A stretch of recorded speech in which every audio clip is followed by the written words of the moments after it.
at the White House, Brooke, which is notable because typically every year he goes down to his Mar-a-Lago club in Palm Beach. We go with him, and this is the first year where the president has not done that during the holidays. And so the president wanted to stay back here at the White House. I'm told by sources that had to do with that condensed time frame that he's dealing with, because while publicly and on Twitter, as he did this morning before he wished people happy Thanksgiving, he is denying the reality of the election. But we're told behind the scenes he's preparing to leave the White House come January. So that's why you see the president taking all these last-minute moves, very obviously aware that his presidency is coming to an end. So he wanted to stay back at the White House to get things done. You've seen him take several moves over the last few weeks since the election, in part on this way to try to burnish his legacy over the next few weeks before he does leave office and Joe Biden does come in. Though, of course, on Twitter, he is still denying this and tweeting this morning he doesn't believe that Biden could have actually gotten 80 million votes. So, of course, he did. And so the question,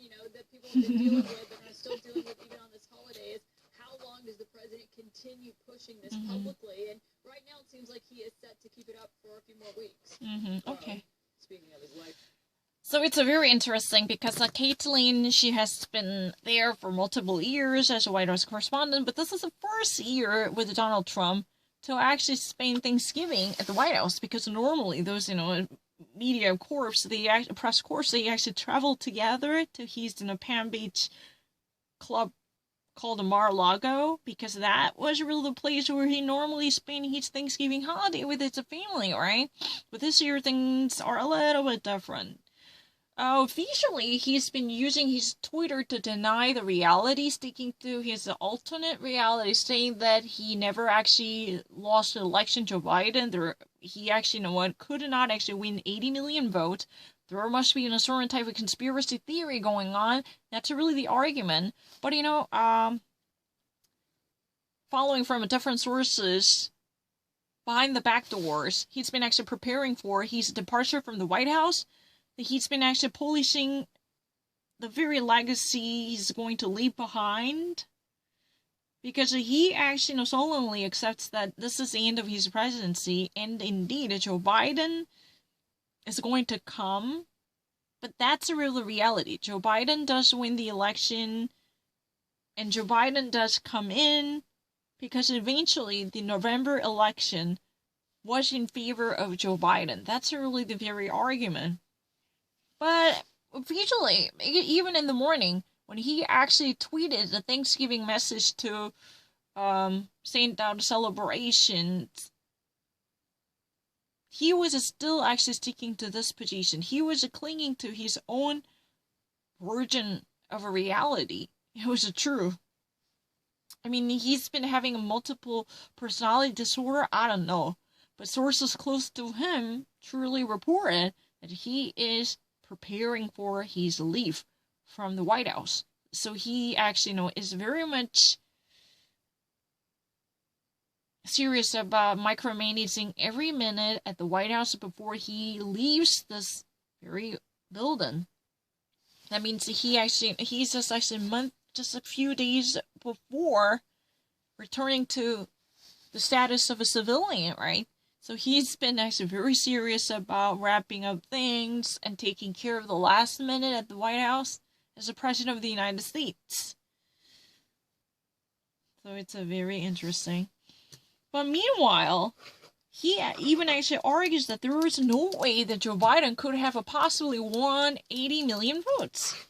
There must be something very suspicious that had already taken place. That's really the argument. He's been actually constantly, contacting his legal team to look deeper into the possible options, but he actually knew there would be a no shimmer of hope. This is really a done deal.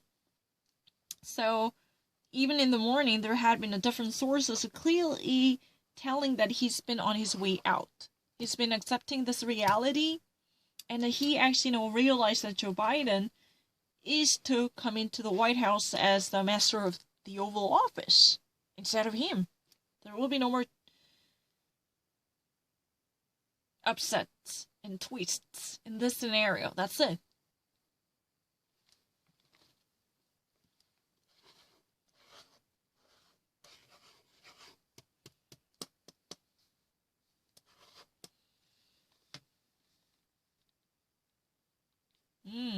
You want me be nice to listen to it. Oh, that's interesting. I like WNYC. Yeah, sure. I like it. I like WNYC a lot. The science of gratitude. Oh. Oh, you know what?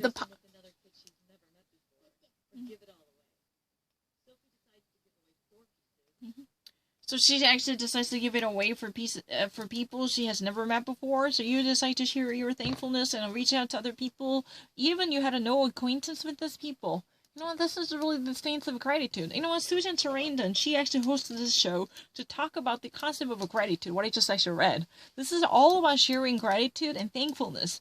You know, when we actually build up on a human relationship, we actually open up our heart to be connected to one another. This is, you know what, Thanksgiving. Let's try to actually learn how to say thank you to other people and feel good about other people and even your own family. Susan Sarandon, SUSAN. SARANDON. She actually, you know, a host. I don't really need to. I can write it down. It's really easy to me. I don't really need to. What do you mean by that? I have no difficulty. Susan Sarandon. She actually, you know, hosts this WNYC's special edition in order to talk about the thankfulness and psychology of gratitude, how we feel good about each other by thanking each other. This, you know, spirit of